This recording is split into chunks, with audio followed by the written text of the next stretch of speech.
日本の山麓沿岸をテクテク歩く日本山麓テクテク歩き。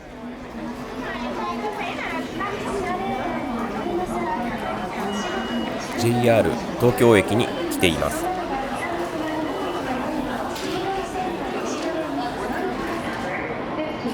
東海道山陽新幹線で静岡方面へ向かいます。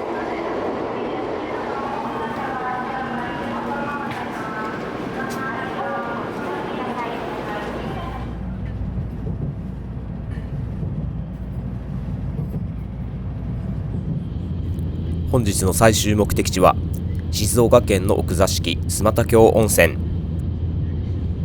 須又峡といえば日本屈指の秘境路線大井川鉄道。まずは大井川鉄道の始発駅を目指します。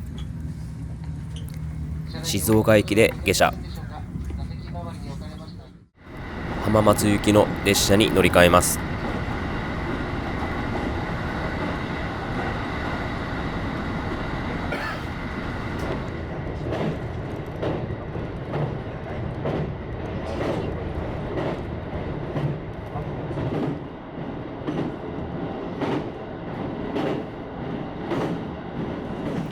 JR 金谷駅に到着。ここで大井川鉄道に乗り換えます。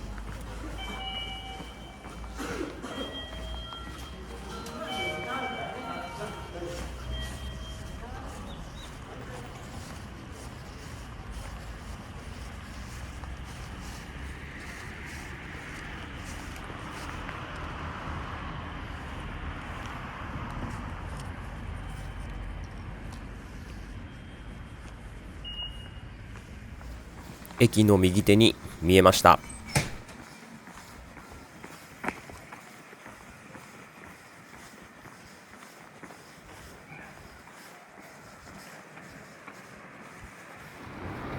大井川鉄道金谷駅。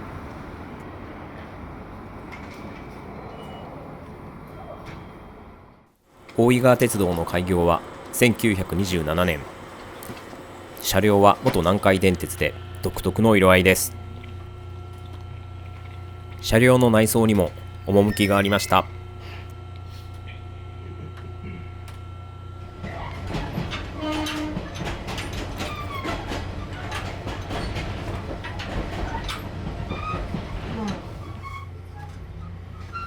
日本各地で引退した車両が集められ利用されているそうです。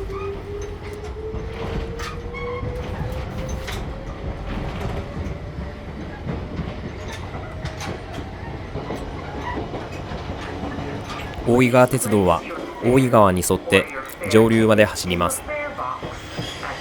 もともと大井川上流のダム開発、木材運搬に使われてきました。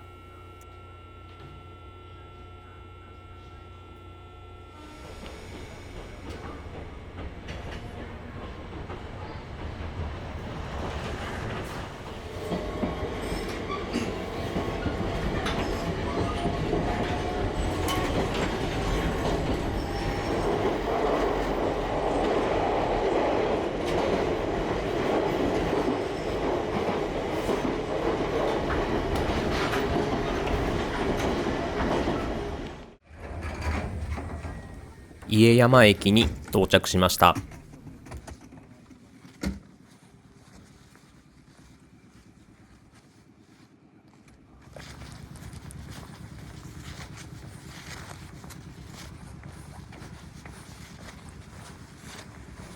家山駅の開業は1929年。当時の姿が残る木造平屋建ての駅舎が見どころとなります。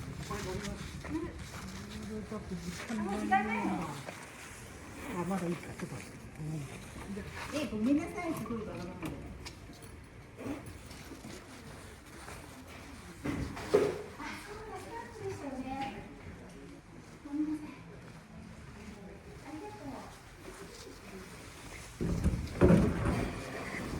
駅前の様子です。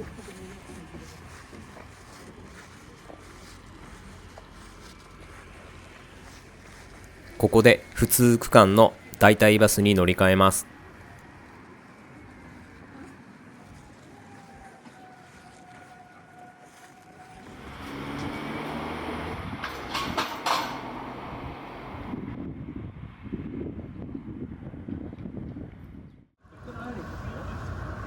千頭駅に向かう代替バスがやってきました。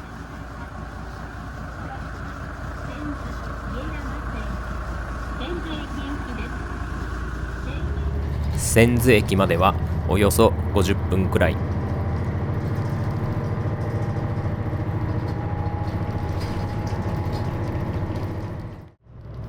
川沿いに茶畑が見えます。上流にできたダムのおかげで現在の大井川は穏やかで広大な河原の風景が続きます。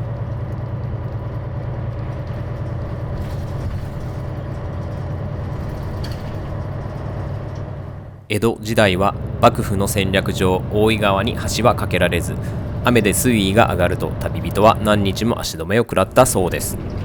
また旅人は運び手に担いでもらい川を渡ったそうです。この区間は川が大きな蛇行を繰り返す宇山の七曲りというポイントが見どころになります。今回塩郷の吊り橋を見逃してしまい残念でしたが、鉄橋を何度も見ることができて満足しています。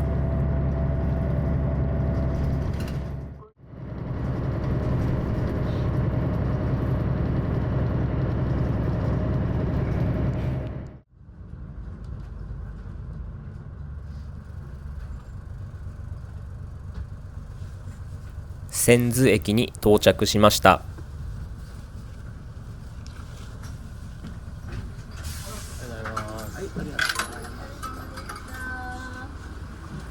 千頭駅は大井川鉄道本線の終着駅で、南アルプスアプトラインの始発駅。駅の周りを少し歩いてみます。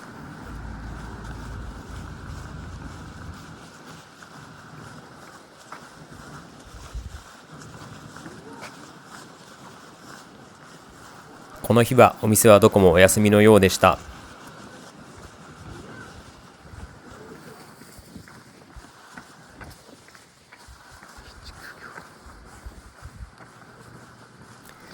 駅に戻ってお昼ご飯を食べます。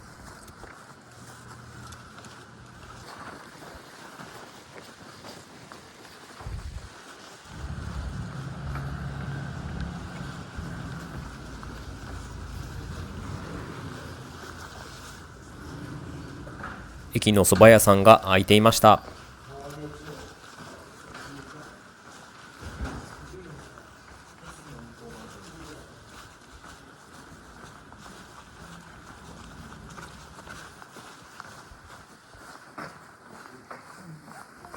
きつねそばになります。いただきます。ご利用くださいませ。はい。きつねそば、濃い茶褐色の見た目は関東風のスープ。醤油の切れを残しつつ、だしに甘みも感じられる静岡ならではの味でした。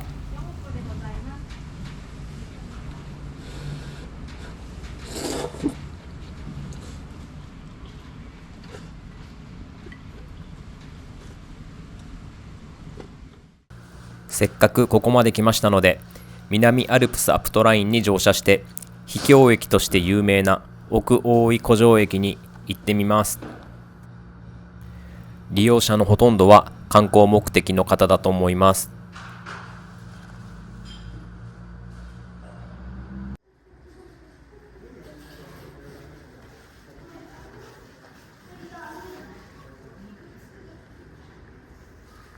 プトラインの終点は井川駅。その手前に摂津峡温泉、ダム、吊り橋、温泉など秘境好きの方には見どころがいっぱいの路線となります。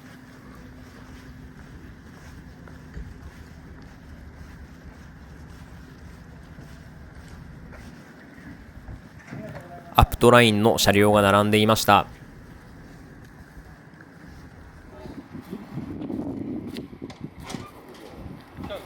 日本唯一のアプト式鉄道で、もともとは森林鉄道。小さな車両に乗り込みます。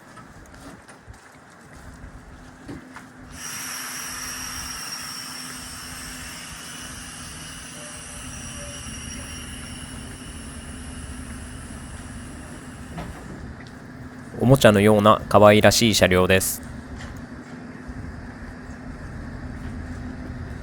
1935年に専用鉄道として開業後、旅客営業の開始は1959年となります。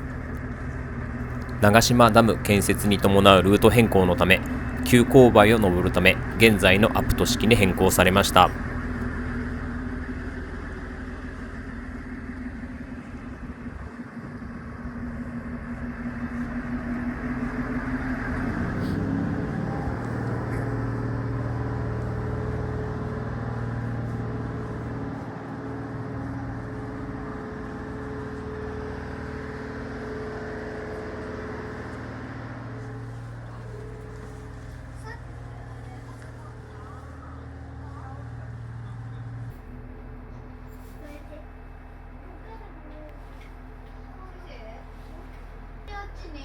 もう一個の電車あれトンネルが出て、それが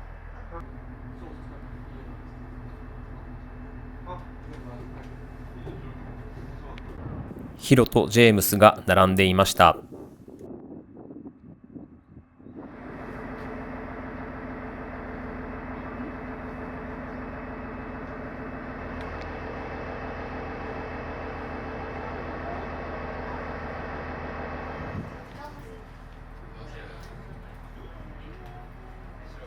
今回は奥大井湖上駅までしか行けませんが、次は終点まで行ってみたいです。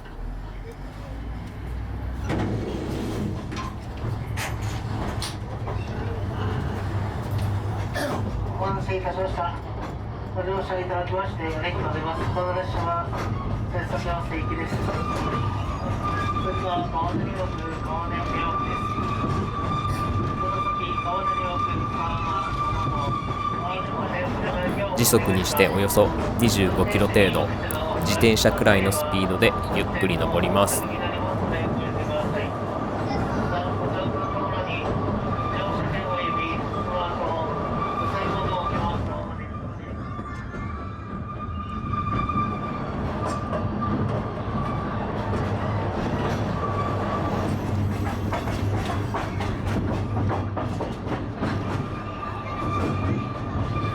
窓のない吹き抜けの客車が連結されていて、外の様子を間近に感じることができます。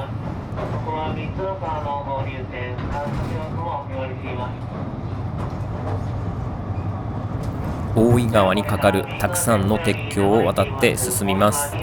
とても贅沢な時間です。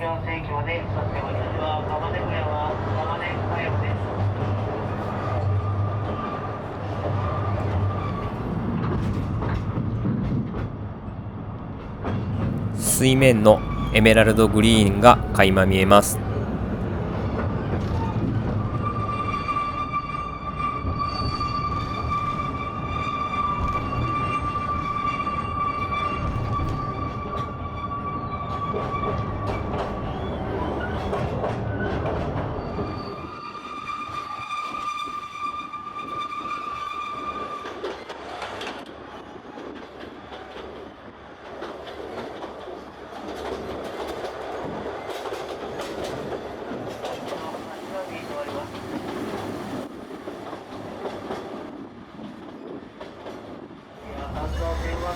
ご利用になりますと、この橋を渡ることができます。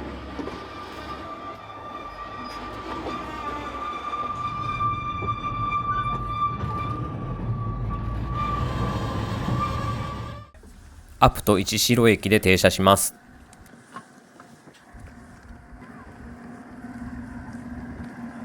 この駅でアプト専用機関車を後ろの車両に連結します。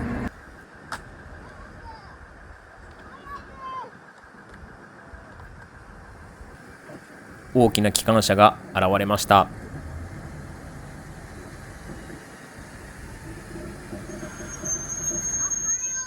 この車両は日本最大級の電気機関車と言われています。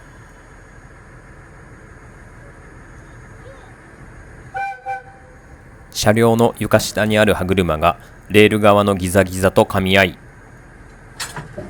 急な坂を力強く登る仕組みになっているそうです。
長島ダムが姿を見せました。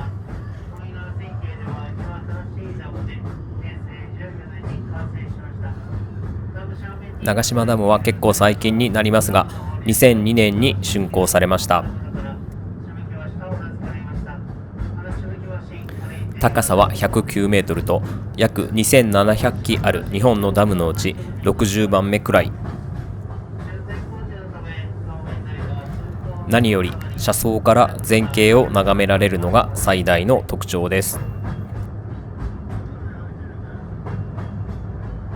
正面にかかる橋がしぶき橋で、その名の通り放水時に水しぶきが浴びられるそうです。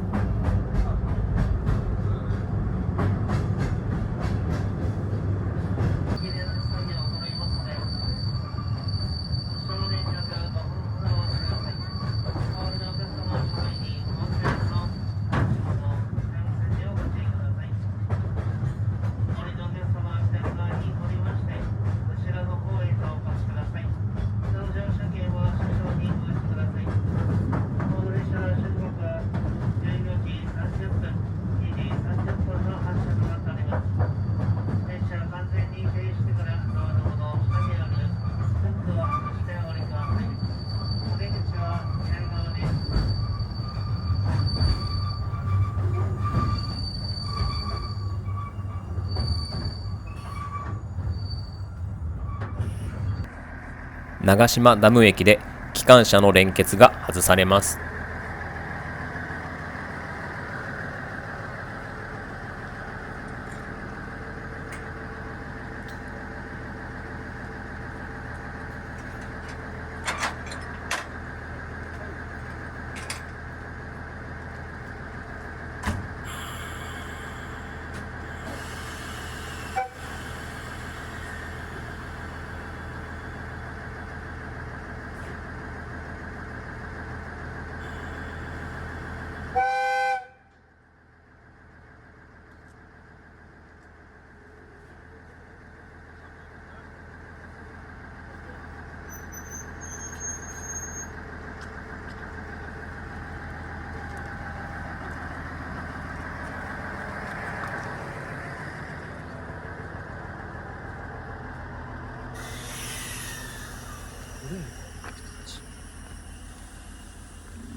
ダムによってせき止められた節底の水面と空の青が印象的でした。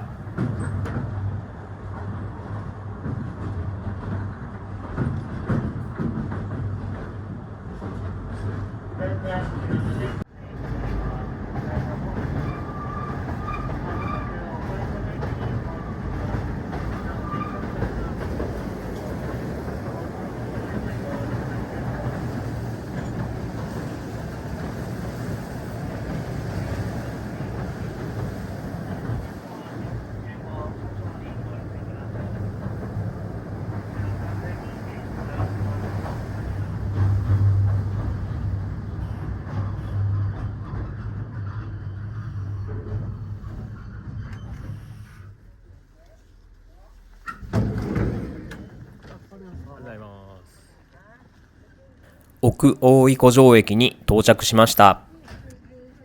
駅は多くのお客様で溢れていました。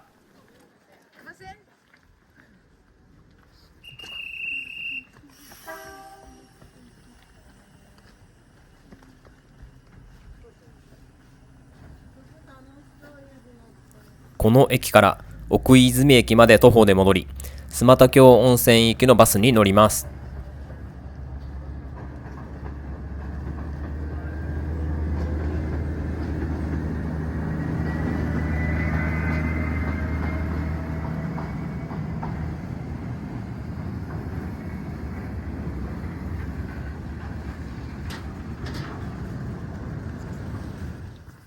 翡翠のような湖面のグリーンが映えます。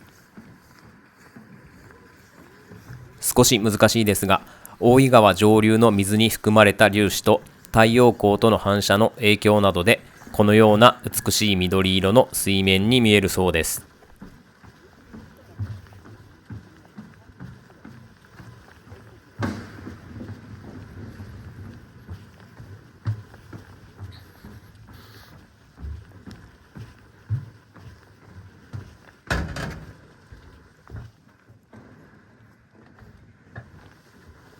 階段を登り切った後、大井川上流の山麓をテクテク歩きます。かなり急な階段となります。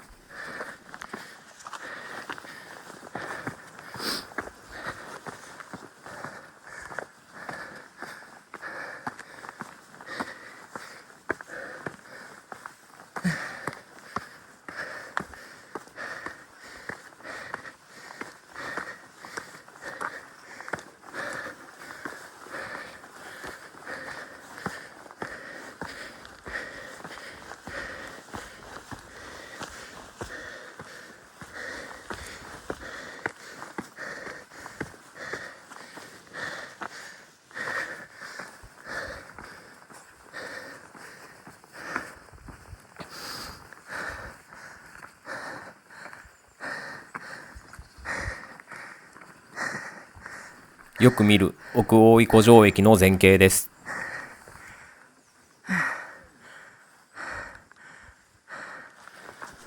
ここから奥出泉駅まで地図で見ると約5キロくらい。事前に調べきれていませんでしたが、歩けるところまで歩いてみます。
茶畑が広がります。番組の大好物です。以前歩いた飯田線の中井侍駅の近くにも茶畑が広がっていました。秘境で作られる農産物という観点でも旅を考えていこうと思います。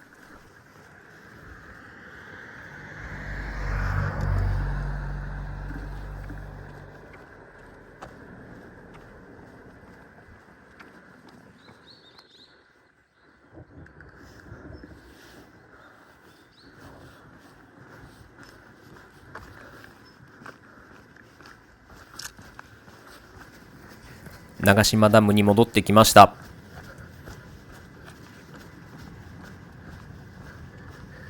せっかくなのでダムの放水口の下にかかるしぶき橋を見に行きます。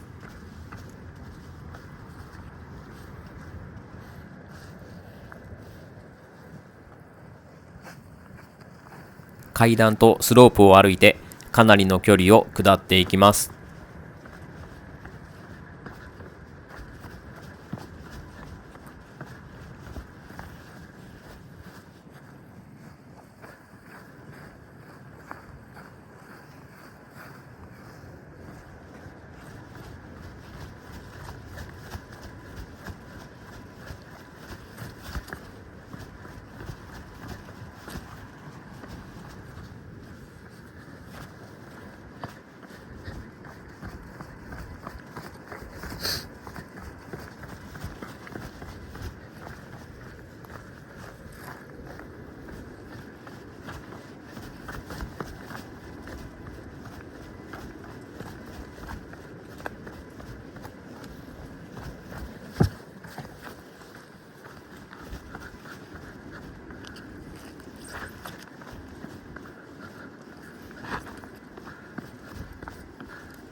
大樽公園と呼ばれるエリアに入ります。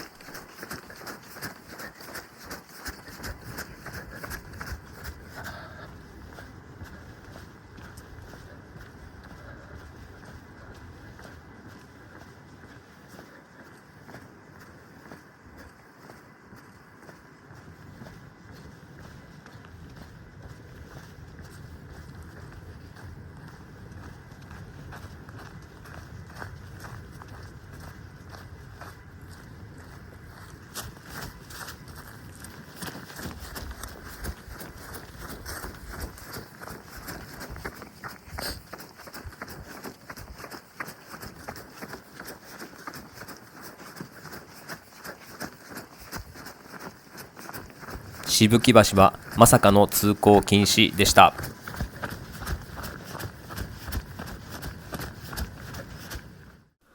通行できるときはこんな感じで歩けるそうです。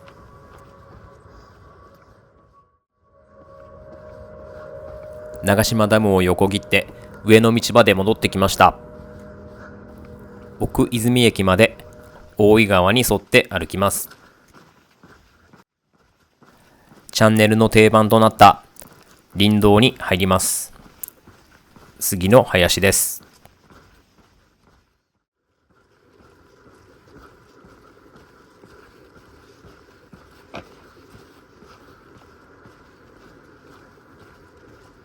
右手にキャンプ場に通じる坂がありますが、今回は通過します。後で気づきましたが、キャンプ場からアプト一城駅に通じる旧トンネルがありました。長島ダム建設前の鉄道トンネルでキャンプ場とアプト一城駅をつなぎます。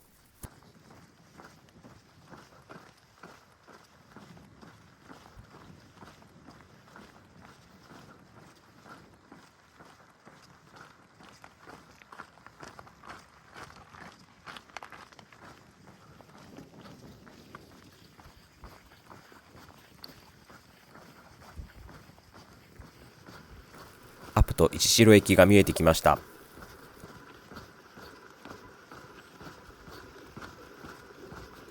アプト式専用機関車を連結した駅です。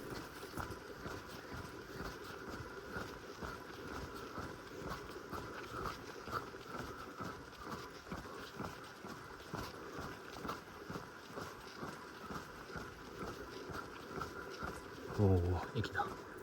誰もいません。多くのお客様で溢れていた奥大井湖上駅とは対照的です。一人になりたい時におすすめの場所かもしれません。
アプト市代駅の正面です。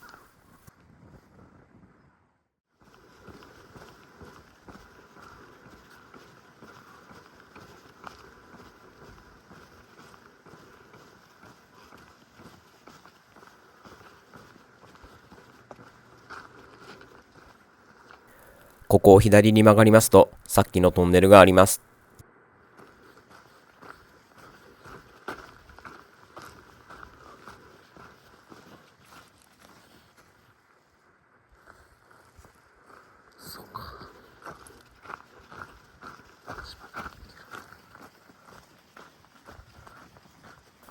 奥泉駅につながる道はあるのか確かめます。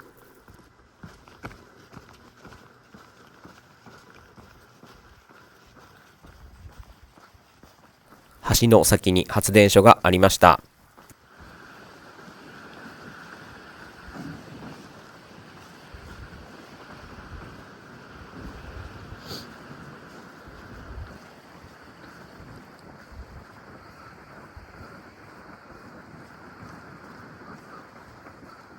長島ダムの下流にある発電施設のようです。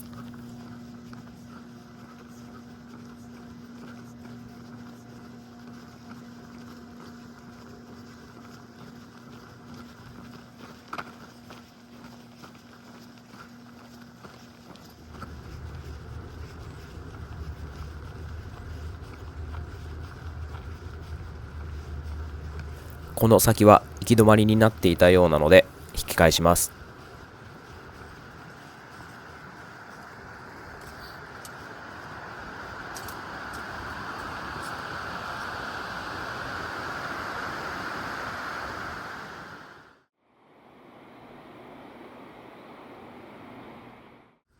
川の東側に奥泉につながる道があるか調べます。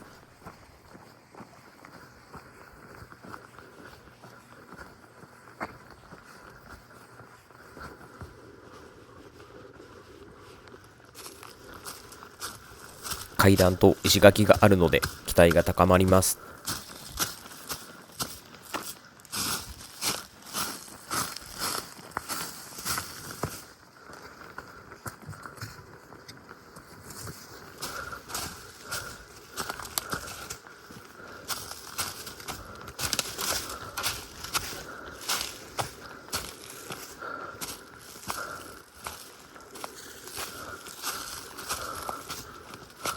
東側斜面に沿って昔の道があるといいなと思いましたが、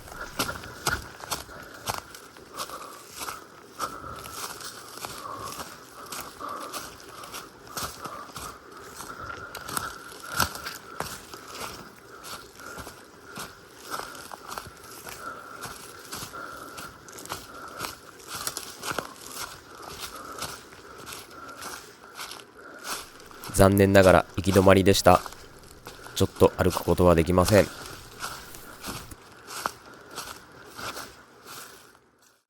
徒歩は諦めて列車を待ちたいと思います。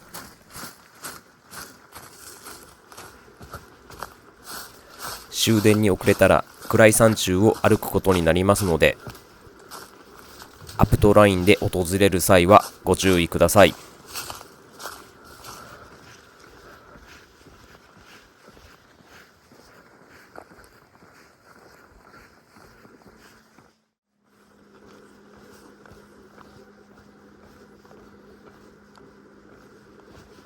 改めてアプト市代駅となります。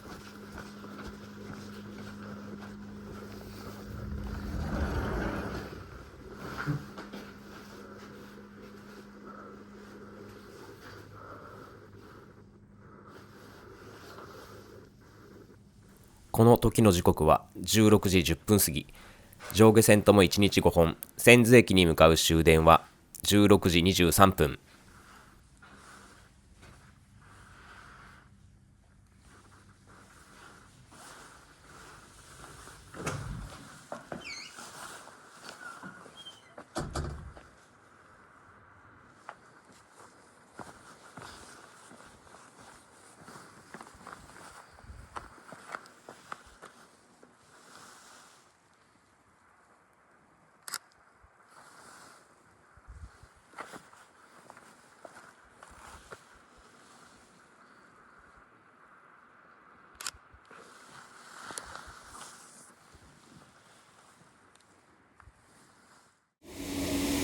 間もなくして最終列車がやってきました。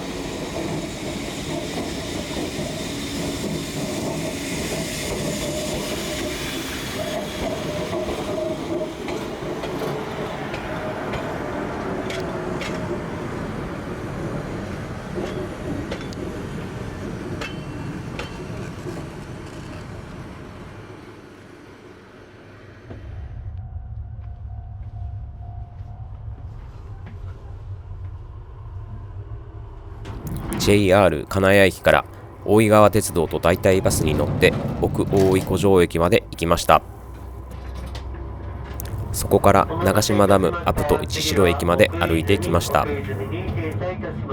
終点の井川駅まで行ってみたかった気もしますが、何より車窓をゆっくり楽しめたので良かったかなと思うことにします。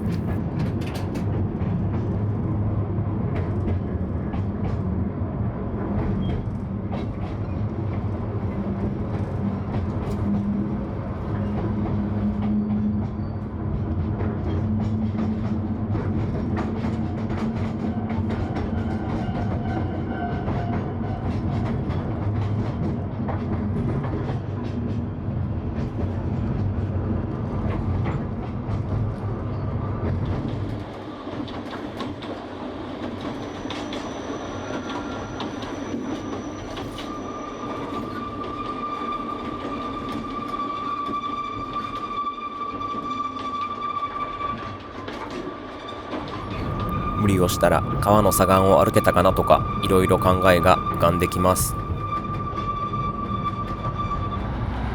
奥泉駅で下車しました。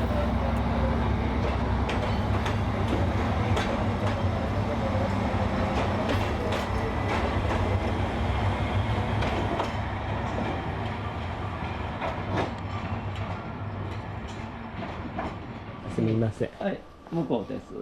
ありがとうございます。あっちですね。行って階段ありますね。そこ登ったらいいですね。ありがとうございます。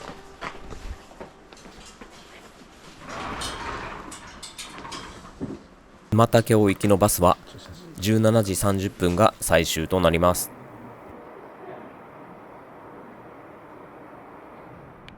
駅の様子を見てからバス停に向かいます。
バス停に到着しました。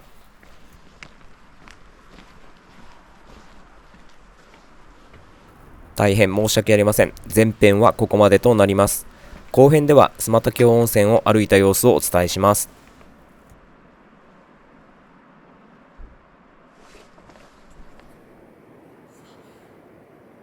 動画を最後までご視聴いただきありがとうございます。少しでもご興味をお持ちいただきましたら、いいねやコメント、チャンネル登録をお願いいたします。今後の動画制作のさらなる充実に生かしていきたいと思います。